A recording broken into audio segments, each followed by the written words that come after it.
Good evening. Let's call to order the Board of Library Trustees meeting of June 5th, 2023 at 7 p.m. Before we get started, I'd like to remind board members of some procedural items for this meeting. During the meeting, remote participants will remain muted when not speaking. If remote participants have a question or comment, please use the raise hand feature. Speakers will be called upon to speak one at a time. Members of the public may participate in person, online, or by telephone to provide public comment. Please submit a speaker card to the recording officer in person or use the raise hand feature online to request to speak or star 9 on a telephone. Location and teleconference meeting details are available on the meeting agenda. Captions are available to viewers accessing this meeting via Zoom. Captions can be displayed or hidden using the live transcript button. Comments on matters not on the agenda must be submitted prior to the time I call the item for oral communications. Comments on agenda items must be submitted prior to the time I close the public hearing on the agenda item. Speakers are requested to keep their comments to no more than 3 minutes, and time limits will be strictly enforced. Guidelines are posted on the city's website and on the meeting agenda. Next, please join me in the salute to the flag.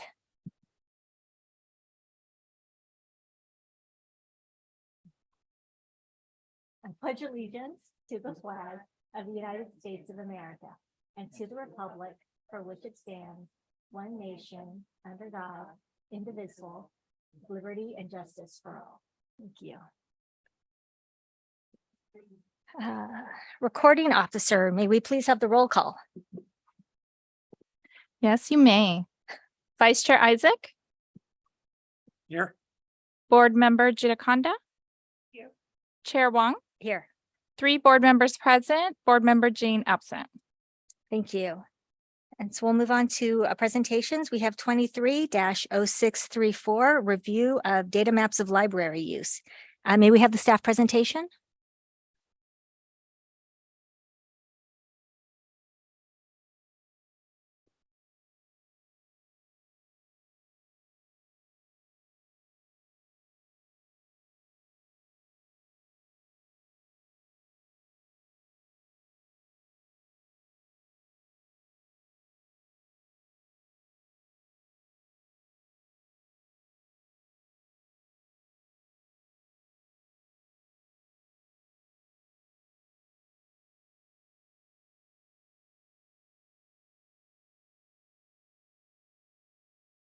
Good evening, board. I am Laura Jamal. I am the management analyst for Library and Recreation Services. I am here to talk about the Geographic Information System, the GIS system that is in development for library use. It is also being developed for recreation use. So what I'm here tonight for is to get your input on the types of information that you would like to see offered in this system, and just to get some feedback on what you think of it so far. It's definitely in the infancy stage still, but as we go on, we're going to be developing more and more items for it. So for the first, thank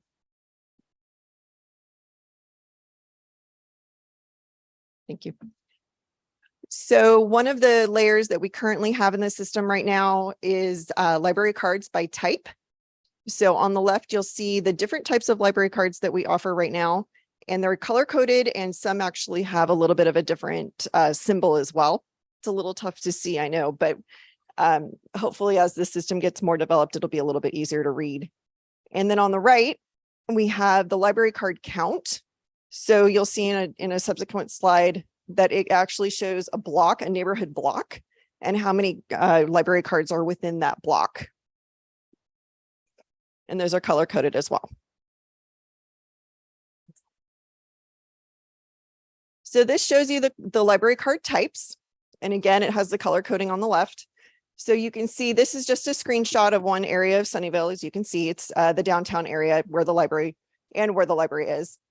So you can see that the most common type is actually the full access. So I know it's very hard to tell because they're very overlapped. I promise you it's there. And also the instant online access is there as well. That's the blue one. And so you can see the people that have the patrons that have gone online to get their library card, but then those that have also come in and gotten a physical library card. And it's quite populous right there. Next. This is zoomed out quite a bit. So this is the entire city with a couple of the surrounding cities as well. And circled in red is the Lakewood area. As you know, our branch will be going in that area. So we're hoping that we can increase usage even more so by having that branch open in the next 18, 24 months or so. And hopefully we can really increase patron usage of that building and also just increase more usage just from the surrounding areas as well. May I just say something really quickly on that map? If you just go to perfect. You know, when you're using GIS, obviously it's something that's all run through addresses. Yes. And it allows us to tell a little bit of the story about how we're used based on where people are in the city. Mhm. And I just want to point out this map in particular, because there is a rather large white space there below that Lakewood area circle. Mhm. And at first, when you look at a map like this, it's like, oh gosh, why doesn't anyone have a library card there? And if you look at it, it's really all industrial Mhm. and all shopping. So Yeah. that's why that area is really pretty empty and devoid of library cards. What you will see by looking at this map is just how infiltrated the city is with library cards. Yes. We don't want to go down to the granular level of every address because it's a privacy issue, but we wanted to leave a big picture like this so you could see just how many library cards are in use. There are a few pockets that are obviously not, and that's helps us determine where we can do future outreach Mhm. as well.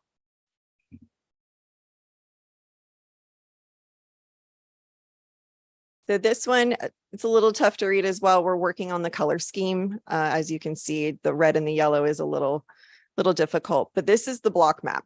So what this shows is by neighborhood, and it's done by neighborhood association, if I'm not mistaken. And you can see a number. By I'm census sorry, it's by tract. census. I'm sorry, it's by census. And you can see where there's blocked out red areas and the number that corresponds to that. So this takes the other map and just makes them all inclusive. So all library card types are included in this count and not just different color codes for different types of cards. So that is the beginning of our GIS system. We're still, like I said, we're still working on it. We're really looking to see what your thoughts are about how to leverage the system, how we can use it for outreach, and anything else that you might have as an idea. We'd love to hear it. Laura, thank you for Yeah. the presentation. course. Open it up, board members. If you have any questions. Any questions? Just a curiosity question. Uh-huh. So, the color coding, that is the type of library card a patron has. Right. So that first map that we showed, Yeah. yes, that is by type of card Okay. or type of access, I should say, Right. because some of them are online access. Okay. Yeah. So that does the system update it automatically if somebody moves out of the area? No. So we would periodically need to give an updated data to our GIS analyst and have her input that information. Oh, And it's right now, we haven't set a time frame for how often we're going to do updates, but that is something that we'd love to consider. oh, so it's run by an outside source? Or? No, it's a Sunnyvale employee, City of Sunnyvale employee who works in the IT department.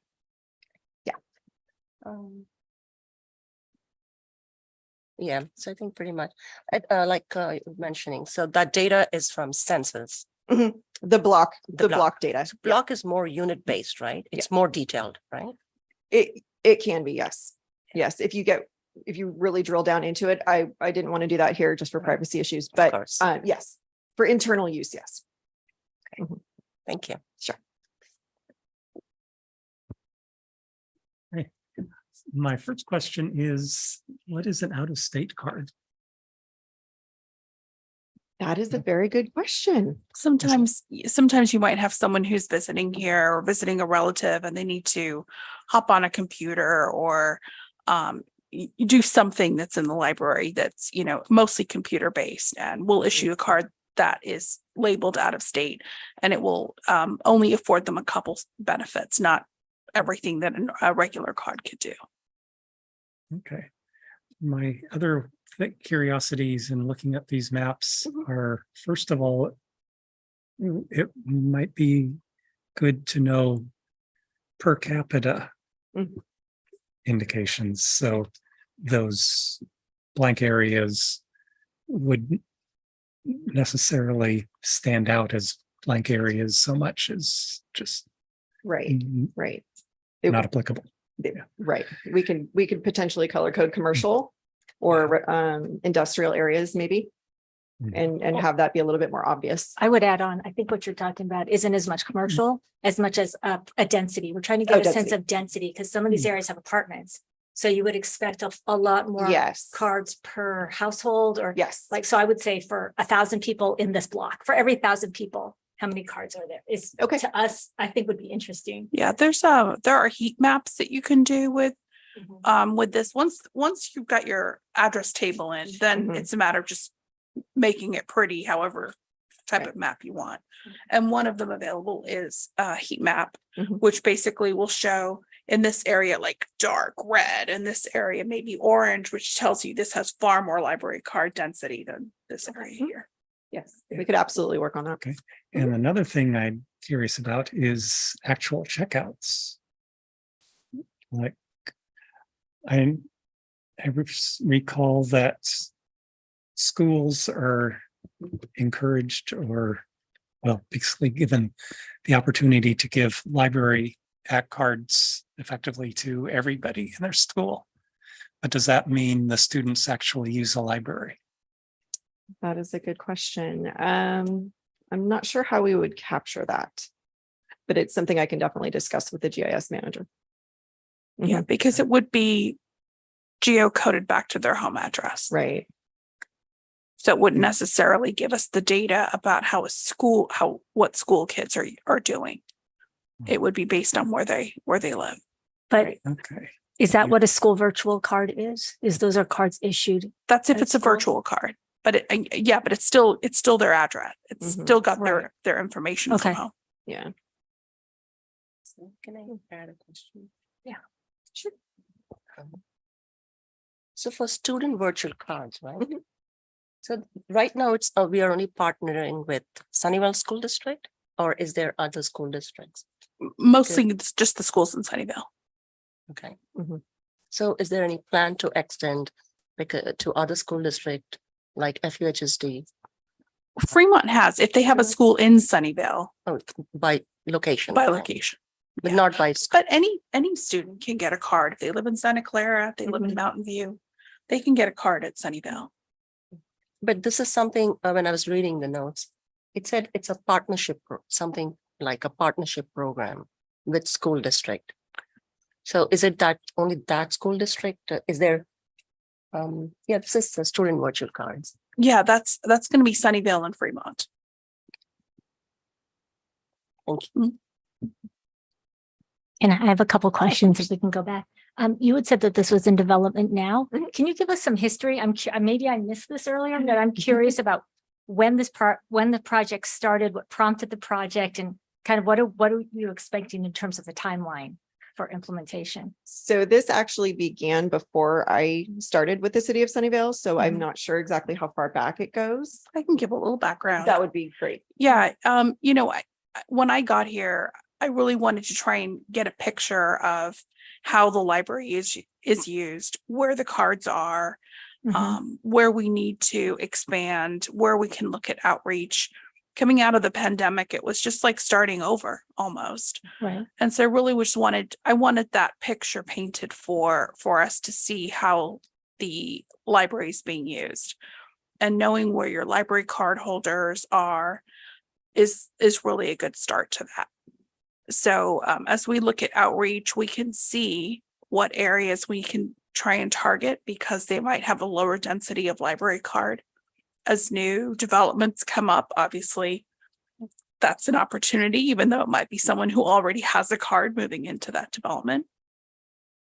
But that's really where it began. And as Laura said at the beginning, this is also something we're doing in recreation as part of that's our department, right? Right. Library and recreation. And at some point, we're hoping to try and cross-pollinate some of this data to see how we can make it work, to see how people are using both library and recreation services. And is there something we can do that allows us to increase library card usage to those taking recreation classes and make sure that those who have library cards know about recreation classes. So that cross-pollination is important, but is really a next step down the line. So this is it sounds like Infancy. This is an ongoing Yes. kind of develops as we Yeah, go. it's I just think one, great. one more tool to help tell your story. Okay, Mark? More on the recreation side than libraries, but it might be helpful to have just a map of what kind of gathering places, community gathering places there are available, including libraries, churches, community gardens, community centers. Right now, the recreation side of this is very much focused on class attendance and camp attendance. So that's definitely something we can bring back. Okay. Yeah, and might even add barbershops and salons to that list.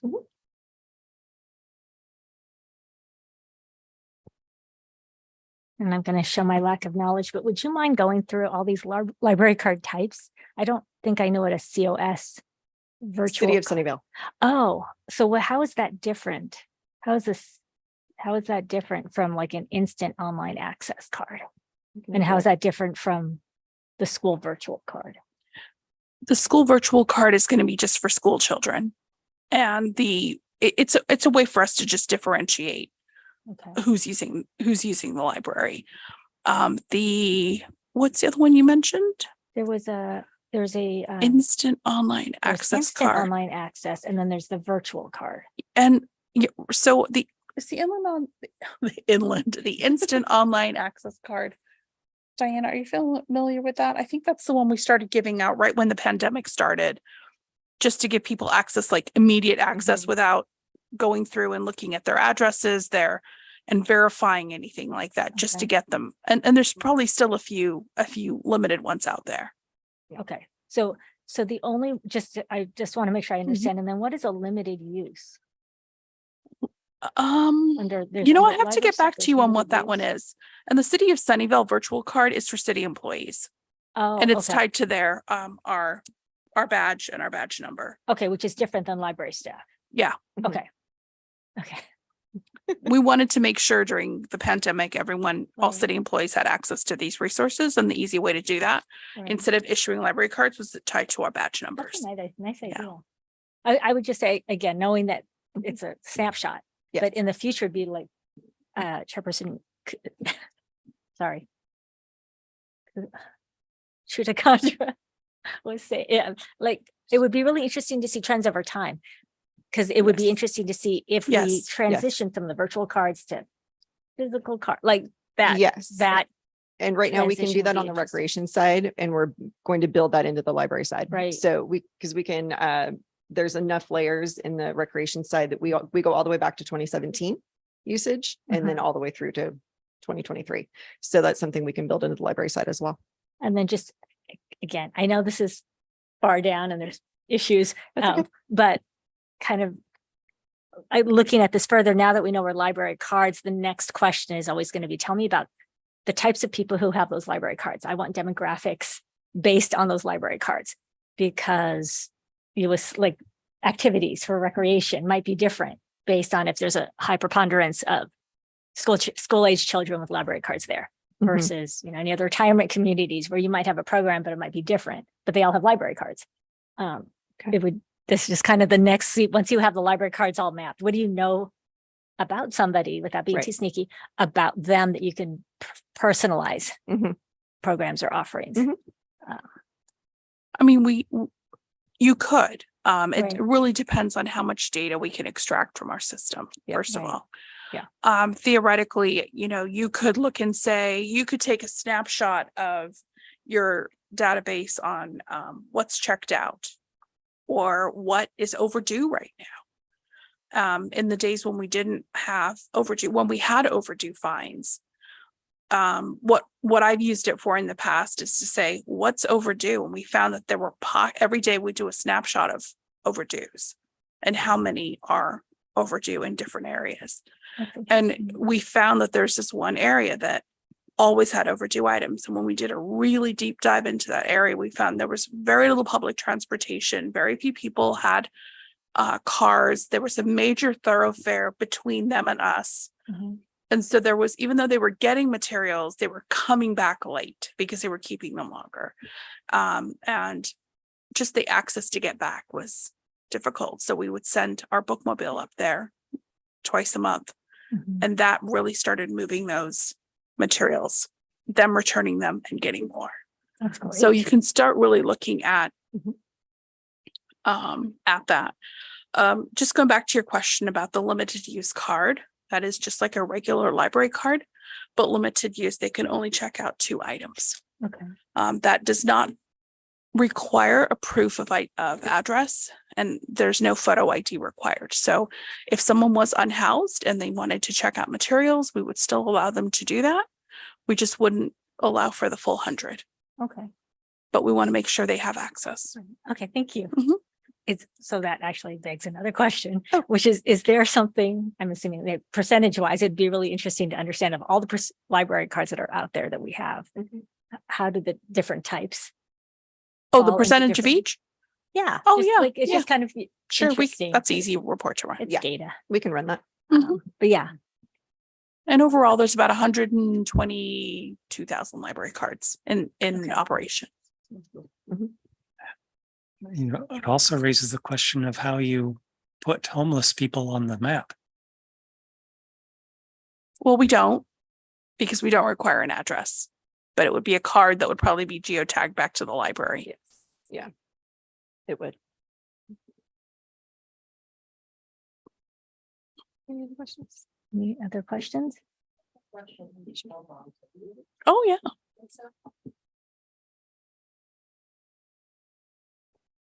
So my question is on homebound delivery. So how often can homebound delivery be scheduled?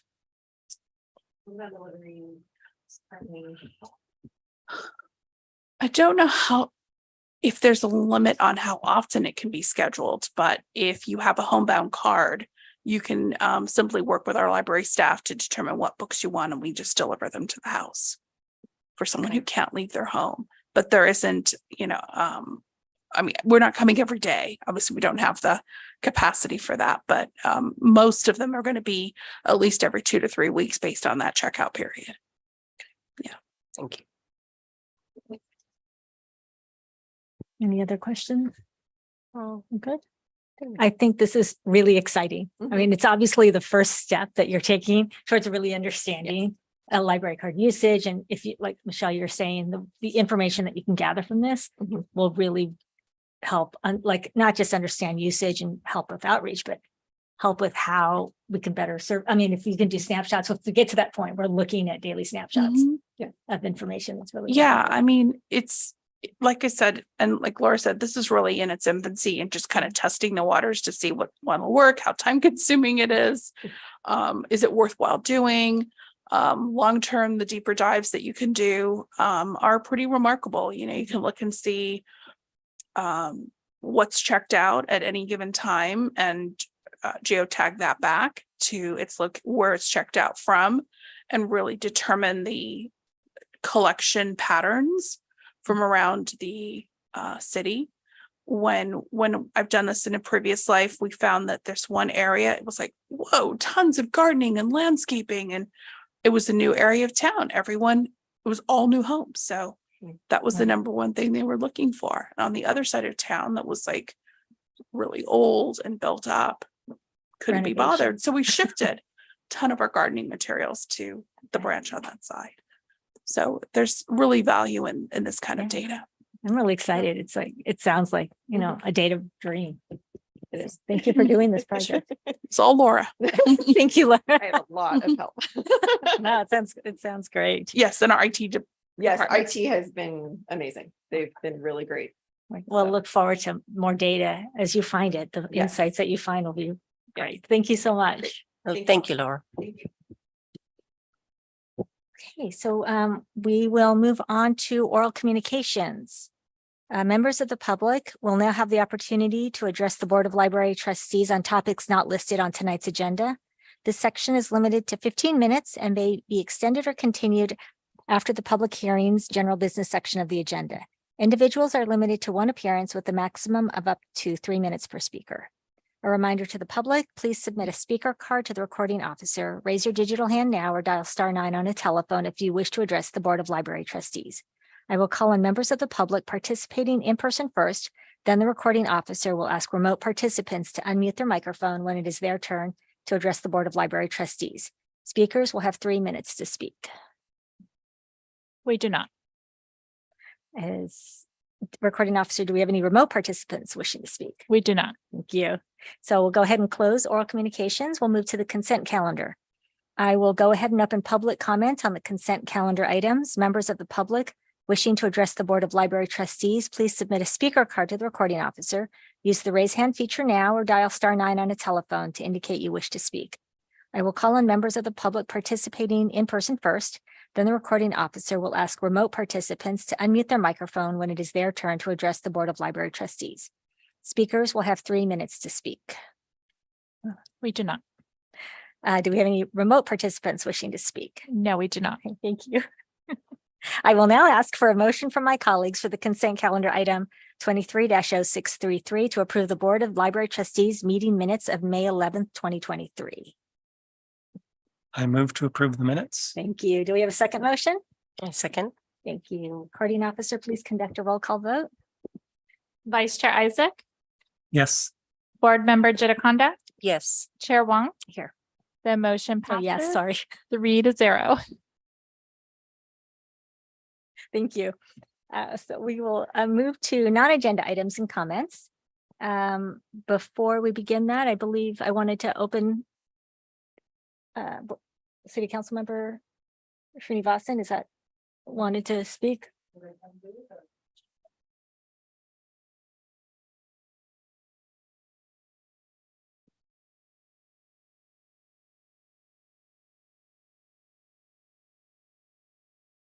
Thank you, Chair and the commissioners. It's truly an honor to be your liaison. Today is my last time. I will be back. It's a rotational basis, but I just want to thank you and then the commission for all the great work you're doing, and then all the city staff. Wonderful presentations. I learned a lot in these 6 months, so thanks a lot.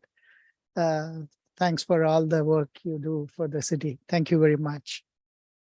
Thank you. We hope to see you back. So then a reminder to my colleagues to use the raise hand button to indicate they wish to speak before I open comments to the full board. I'd like to take a minute to recognize that this is Vice Chair Isaac's last meeting with us because his Board of Library Trustees term expires today. We all want to thank you, Mark, for your dedication and the time that you've spent with the Board of Library Trustees and the City of Sunnyvale Library as a whole, but beyond more of that, all the time you spent volunteering and working for the library, plus everything you've done with the Friends has been invaluable. We will definitely miss working with you, but I hope that you will be back and we will see you either in your capacity as friends, just joining us for a meeting, or maybe joining us for another term. Well, I would like to thank all of you. My fellow commissioners and the library and city staff have all made this job a pleasure. And if you want to see more of me, you're all welcome to volunteer for the Friends. Always pushing. Thank you. Anybody do any comments on the, Thank you, Mark. sorry? I'm just thanking. Oh, okay. Any other non-agenda items or comments? No. I had just one comment. I noticed that the summer reading program had started, and I'm not expecting answers now, but kind of along the themes of data. As I was logging a book, I was thinking about all the information that we're collecting with the summer reading program, like titles of books and like activities that people were doing. And I was just curious because it's through Beanstalk, whether that's something that we collect and whether we act on that data or we use that beyond just kind of tracking information. We can.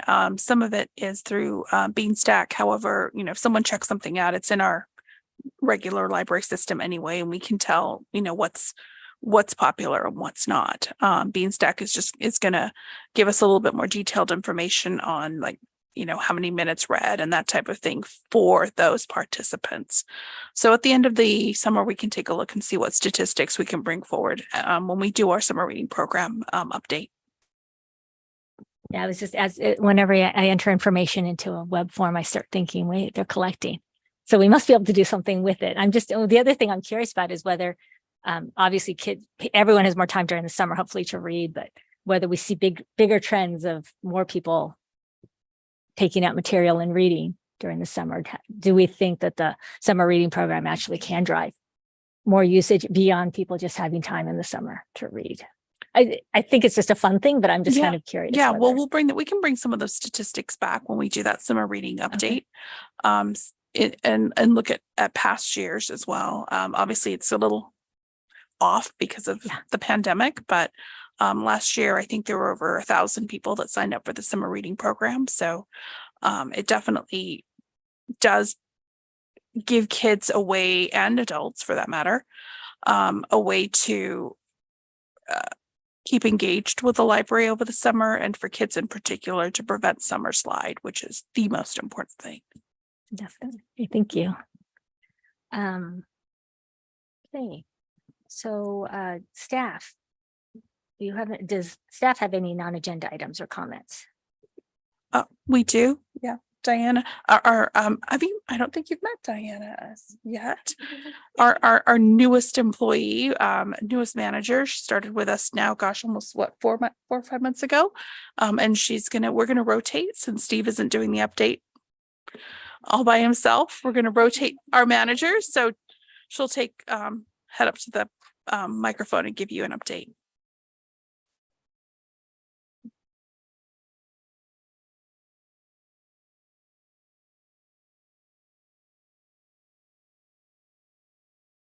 Good evening, board. As Michelle said, my name is Diana. I am the new supervising librarian for technology services. And I do have some updates for you tonight. I'll start off with the partnership programming highlights. On May 7th, the Firebird Youth Chinese Orchestra had their first in-person event at the library since COVID. We also hosted the very popular Chinese Senior Health Resource Fair on May 22nd. And resources and programming were presented both in Chinese languages and in English. And on June 11th, we will host a birdwalk event in partnership with the Don Edwards National Wildlife Preserve. We are also in full Pride events list. Adult services events include LGBTQ Book Circle, an author talk with Rob Kirby, and a dance performance by an LGBTQ Latinx group. I will probably mispronounce this, but Ensamble Folclórico Colibre, which is on June 18th. Youth services will also have Pride events planned, including Teen Celebrate Pride Crafts on June 15th, a family movie night on June 25th for the movie Strange World, and a presentation on allyship for teens and adults in partnership with LGBTQ Youth Space on June 27th. And as Chair Wang mentioned, summer reading is full on. It started on June 1st. And as of 11 a.m. this morning, there was a total of 844 sign up already. Yeah, so we do have a kickoff on schedule for Saturday, June 10th. There will be a Moana story time in the morning and a beach party at 2 p.m. There will be children and teen events planned Monday to Saturday for 7 weeks during the summer.